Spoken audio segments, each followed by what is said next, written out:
The SEAL mocked her rank, then her answer shocked the entire mess hall. Mission stories. The mess hall of Naval Base Coronado buzzed with noise, forks clinking, laughter echoing, and the low hum of exhausted soldiers refueling after drills. The place smelled of coffee, sweat, and victory from the morning's field exercise. At one corner, a cluster of Navy SEALs sat crowded around a table, laughing loud enough to draw attention. They were legends here, men who'd survived missions no one talked about and came back with scars that told stories. That's when she walked in. Lieutenant Commander Riley Sloan, newly transferred from a classified operations branch. Her uniform was crisp, her boots polished, her hair neatly tied, not a strand out of place. But it wasn't her appearance that drew stares, it was the small silver insignia on her collar, the trident and anchor of a Navy SEAL officer. Someone whispered, "No way she earned that." All heads turned when she stepped into line, tray in hand, silent, eyes scanning the room. She didn't carry herself like someone trying to prove anything. She just moved, efficiently, quietly, like she'd done this routine 1,000 times. Chief Petty Officer Briggs, a mountain of muscle with 2 tours in Afghanistan and 1 in Syria, watched her with a smirk. "Hey, Lieutenant," he called across the room. "You sure you didn't get that trident out of a cereal box?" The table erupted in laughter. Riley froze mid-step. Her tray trembled slightly, but her face didn't change. She turned her head slowly toward Briggs. The hall quieted. A few of the younger recruits looked nervous, they'd seen this before, new officers humiliated until they either snapped or stormed out. Riley placed her tray down on the nearest table and walked toward Briggs's group. Her boots echoed on the floor, each step deliberate, controlled. Briggs leaned back, smirking. "Relax, Commander. Just having a little fun. You know, mess hall tradition, new faces earn their stripes." She stopped beside him. "I thought SEALs earned theirs in the field," she said evenly. A few of the men chuckled. Briggs's grin faltered slightly. "You got a mouth on you, huh? Must be all that academy talk. Let me guess, you've seen a PowerPoint on combat, maybe fired a rifle at a training dummy." Someone muttered, "Oh, damn," under their breath.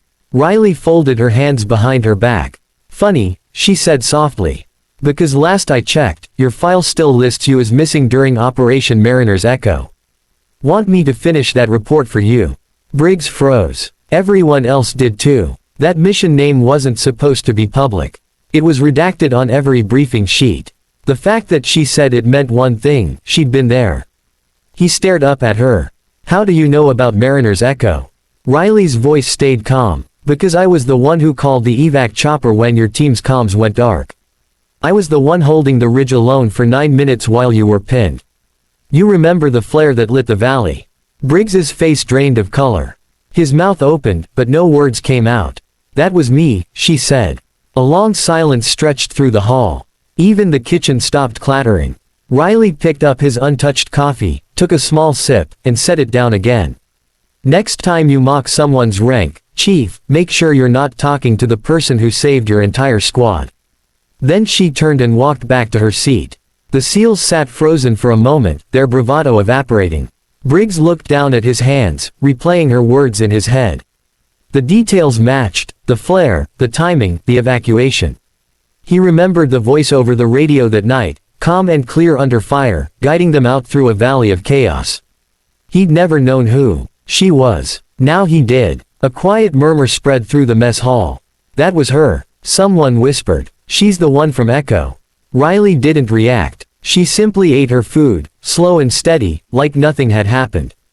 But the hall wasn't done testing her yet. Sergeant Mendez, younger but cocky, leaned forward. "All right, Lieutenant Commander," he said with a forced laugh. "Maybe you were there. But SEALs don't hide behind radios. You ever pull a trigger, or just call the shots?" Riley's eyes lifted to his. "You want proof?" He smirked. "Always." She stood, slid her tray aside, and motioned to the door. "Rifle range. Now." The room buzzed again, whispers flying. The idea of a commander challenging a SEAL to a shoot-off was ridiculous. But Riley's tone wasn't. It was the kind of voice that didn't bluff. They marched to the range, half the mess hall following behind. On the table lay 2 M4 carbines. Mendez grinned and grabbed one, cocking it with a flourish. "Targets at 200 meters," he said. Loser cleans the mess hall for a week. Riley didn't answer. She adjusted her gloves, checked the sight alignment, and nodded to the range officer. 3, 2, 1, fire. The rifles roared. Brass casings hit the floor in rhythmic bursts. Mendez fired fast, confident, his stance perfect. Riley moved slower, steadier, almost graceful. Her breathing was controlled, inhale, exhale, squeeze. When the last shots rang out, everyone turned toward the digital board displaying the results. Mendez, 18 out of 20 hits. Riley, 20 out of 20, each one through the bullseye. The crowd erupted, half cheering, half stunned silent. Riley unloaded her rifle, cleared the chamber, and handed it back. "You done testing me now?" she asked, voice calm. Mendez lowered his weapon, eyes wide. "Yes, ma'am." She gave a slight nod and walked out, leaving the others standing there in the dust of their pride. By dinner that night, word had spread across the entire base. The new commander was no longer just a rumor. She'd earned the respect of every man who doubted her. Briggs approached her quietly while she sat alone at the edge of the pier, watching the sunset ripple across the bay. He hesitated, then said, "Ma'am, about earlier." Riley didn't let him finish. "Don't apologize, Chief. You're a SEAL. You test people. That's how you know who's real." He nodded, the weight of humility on his shoulders. "You're real, all right. Never thought I'd be thanking someone I once mocked." She looked out at the horizon. "You don't have to thank me, Briggs. Just remember, rank isn't about what's on your collar. It's about what you do when no one's watching." He saluted her, not out of obligation, but out of respect. Commander." As he walked away, the wind caught her hair, carrying the sounds of the base behind her, the distant drills, the laughter, the rhythm of boots on concrete. For the first time since she'd arrived, Riley allowed herself a small smile.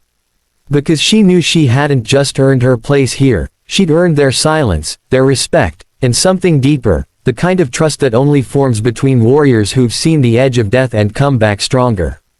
And somewhere in the mess hall, where her story began, her name was already being whispered with a new tone, one that carried weight, reverence, and the unspoken truth that no one dared question again. Title: A SEAL mocked her rank, then her answer shocked the entire mess hall. Mission stories. Description: When a Navy SEAL mocks a new female officer's rank, he has no idea she's the one who once saved his life under fire. What happens next leaves the entire base speechless. Hashtags: Hashtag military story, hashtag Navy SEAL, hashtag mission stories, hashtag women in uniform, hashtag respect earned, hashtag true courage. Keywords: Navy SEAL, military story, female officer, rank challenge, mission story, respect, redemption, base life, leadership, courage.